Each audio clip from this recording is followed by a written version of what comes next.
Esta é uma análise jornalística que traça o perfil comportamental de dois personagens principais de histórias diferentes. Mas o que você não sabe é que estas histórias estão conectadas. E vamos revelar a conexão. Assista até o fim. Eu sou o Diego Ganoli. Sejam todos bem-vindos. Verifique a sua inscrição no canal e ative o sininho para todas as notificações.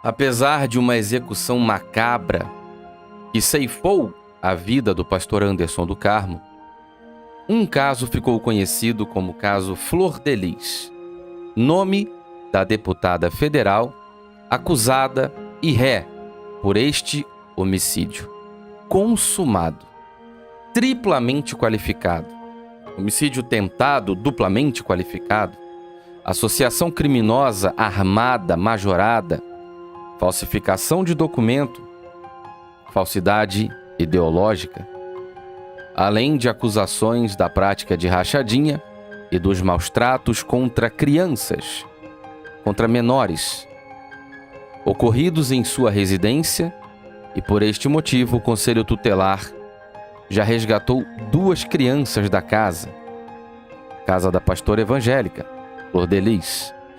Casa esta onde morava com 55 filhos e o finado marido, executado na garagem, o pastor Anderson do Carmo. Anderson foi executado na garagem de casa na madrugada do dia 16 de junho de 2019. Segundo a polícia, vítima que foi alvejada cerca de 30 vezes, também foi baleada na lombar e no ouvido direito, após tombar no chão. Flor de Lis, acusada e ré, segue em liberdade, devido à imunidade parlamentar.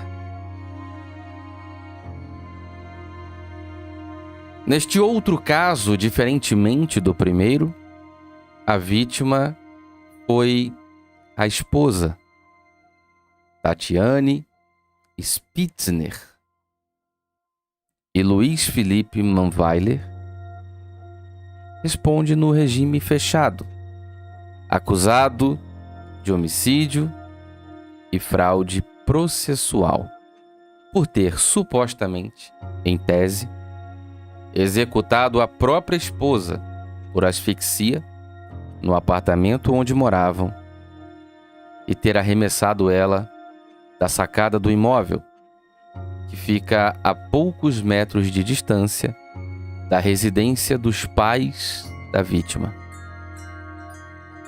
Após esta sequência narrada, teria limpado a cena de todo o ocorrido, inclusive no elevador e no corredor do prédio, empreendendo fuga com o carro da vítima.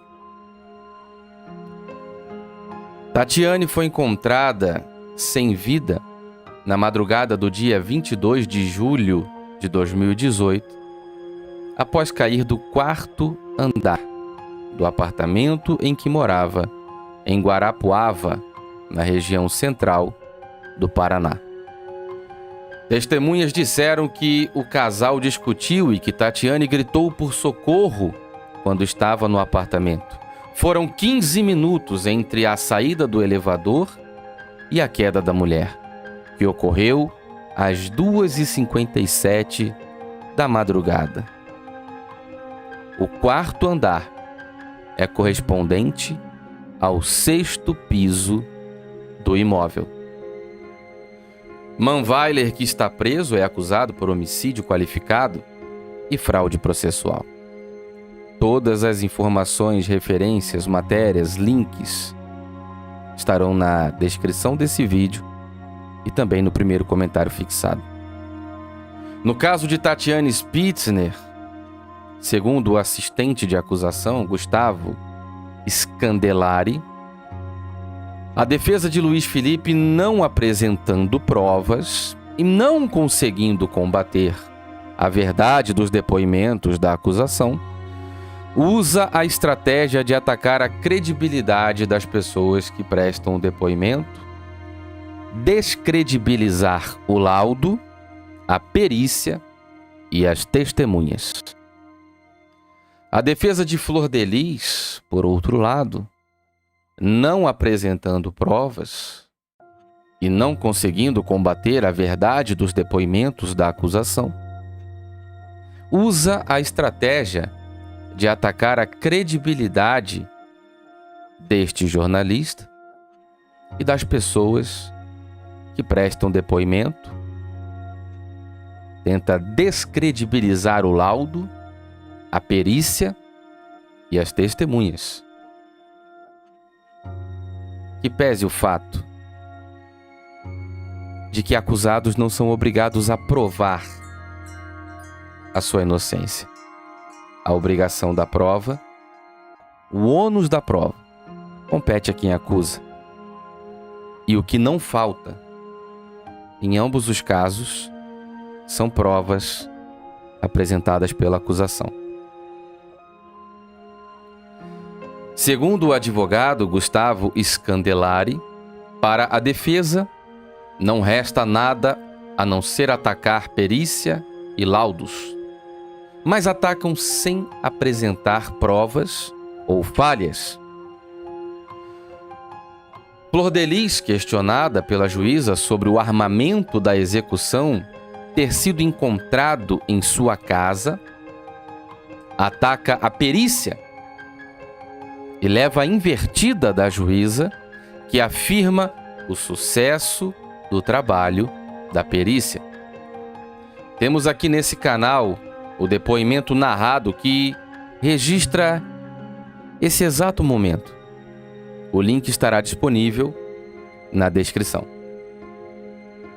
Temos também uma entrevista com 2 peritos da Polícia Civil que trabalharam neste caso, no caso Flor de Lis.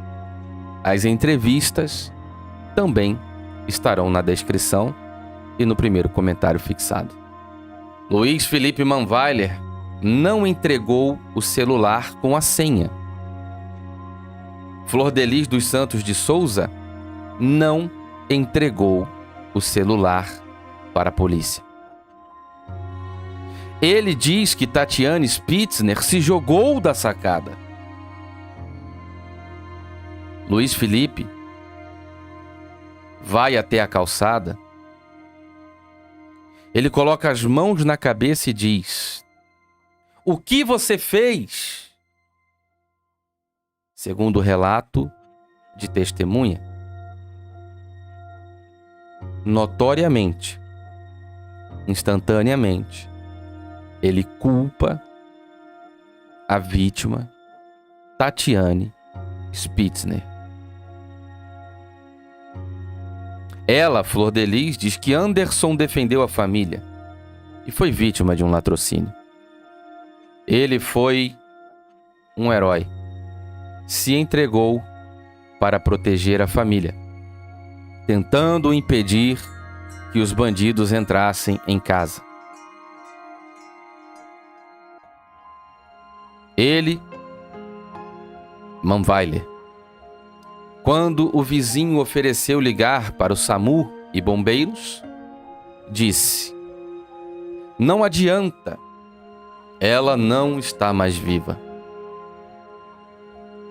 O neto de Flor de Lis, Ramon, filho de Simone, teria dito ao SAMU: "Já era, o Anderson não está mais vivo." Manweiler, questionado se é autor da execução, diz: "Jamais faria isso." Flor de Lis, questionada se é a mandante, diz: "Jamais faria isso, Excelência." Ele diz: "Sempre amei e ainda amo até hoje a minha esposa." Flor de Lis diz: "Sempre amei meu marido e amo até hoje." Ele, Manweiler, limpou a cena dos fatos, limpou o sangue, trocou roupas de Tatiane Spitzner. Trocou de roupa. A garagem de Flor de Lis foi lavada. Anderson foi encontrado de cueca e suas roupas do dia dos fatos nunca foram encontradas. O corpo de Anderson foi removido do local, sob a alegação de prestar socorro. O corpo de Tatiane foi removido do local, sob a alegação de que os vizinhos tirariam fotos e espalhariam em grupos de WhatsApp. O caso Luiz Manweiler foi a júri popular. Flor de Lis dos Santos de Souza, do PSD do Rio de Janeiro, foi solicitada pelo Ministério Público do Estado do Rio de Janeiro, em sua pronúncia, para que vá, junto de mais 8 réus, à júri popular. Luiz Felipe diz ao Cabrini que Tatiane tinha perfil possessivo. Flor de Lis diz que Anderson era controlador. Manweiler e Spitzner trocavam carinhos em público. Era comum cenas de trocas de carinho. Flor de Lis e Anderson sustentavam a imagem do casal perfeito em público, porém, segundo testemunhas, a própria cozinheira Débora Viana, que já deu entrevista aqui neste canal. Eles viviam de aparências e Anderson teria ameaçado a própria vida da cozinheira, então, na época, cozinheira, dentro daquela casa, moradora e cozinheira da casa de Flor de Lis, Anderson do Carmo e os 55 filhos. E essa entrevista também está aqui nesse canal. O link estará na descrição e no primeiro comentário fixado. A deputada Flor de Lis se diz inocente em estratégia de defesa porque Simone, sua filha biológica, assumiu que Anderson a importunava nas madrugadas em seu quarto. Porém, quarto este onde dormiam ao menos 4 pessoas. Simone dormia com os filhos e a porta ficava sempre aberta, como a própria Flor de Lis diz em interrogatório para a juíza Neares dos Santos. Aqui nesse canal tem uma playlist chamada Interrogatório de Flor de Lis. É um interrogatório narrado, fiel, fidedigno, cada palavra. Você pode acompanhar como se estivesse lá pessoalmente acompanhando o interrogatório através da playlist que está aqui no canal. Ou seja, Flor de Lis se diz inocente porque uma pessoa disse algo e apenas falou que deu dinheiro para a irmã, porém, sem apresentar nenhuma prova. A defesa de Felipe Manweiler afirma que ele é inocente porque uma testemunha falou que viu ela, Tatiane Spitzner, se jogando. Como se esse indivíduo, ao falar isso, sem apresentar prova alguma, fosse suficiente para anular todas as imagens das câmeras de segurança, onde comprovam agressões terríveis, ele remover o corpo do local dos fatos, limpar o sangue do elevador e do corredor e ter fugido com o carro da própria vítima por cerca de 350 quilômetros até dormir ao volante, capotar e ser preso a apenas 50 quilômetros do Paraguai. Ambas as defesas tentam traçar a mesma estratégia: culpabilizar a vítima e inocentar os culpados com base em narrativas. Além de todas as coincidências, o elo que une as duas histórias você vai entender agora. É Janira Rocha, ex-deputada.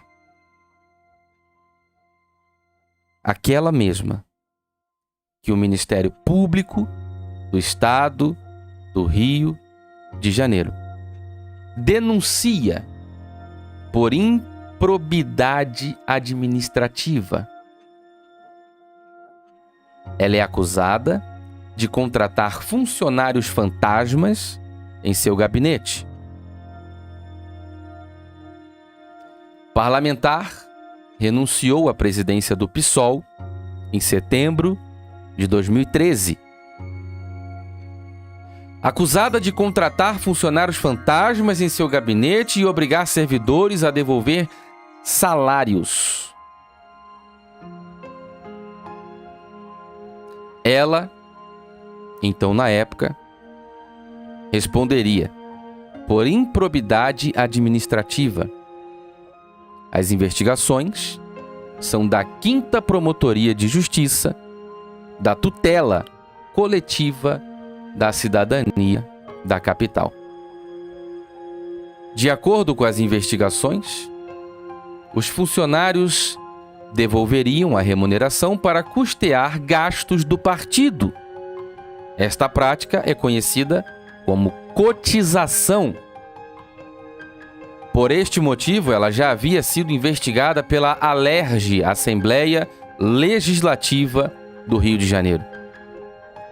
Em setembro de 2013, ela renunciou à presidência do partido e à liderança da Assembleia Legislativa do Rio.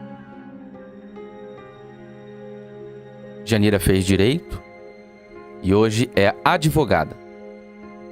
Defende bandidos em prisões através do Instituto Anjos da Liberdade Antifascista, conforme as imagens publicadas na conta do Instagram janirarocha.adv. Janira viaja para Brasília com Flor de Lis para a posse de Arthur Lira como presidente da Câmara. Janira é também a mesma pessoa que entra com o advogado Anderson Hollenberg no elevador, após o embate com o jornalista, Diego Ganoli, no Fórum de Niterói. O elo que conecta as duas histórias é Janira Rocha, que está presente nos dois casos, às vezes saindo do Rio de Janeiro e viajando direto para a audiência de Felipe Manweiler. E eu pergunto, até que ponto a construção da defesa tem influência e participação de Janira? Não se sabe. Porém, a presença dela é registrada em fotos e vídeos, e o perfil do Instagram faz menção aberta aos dois casos citados nesta análise. Até o fechamento desta matéria, não conseguimos contato com as partes citadas e que pese o fato de que até o dia da sentença, os envolvidos são acusados e réus. Eu sou o Diego Ganoli, verifica sua inscrição nesse canal, ativa o sininho aí para todas as notificações. Muito obrigado, meus amigos. Vamos debater nos comentários. Compartilhe. Fiquem todos com Deus e um forte abraço.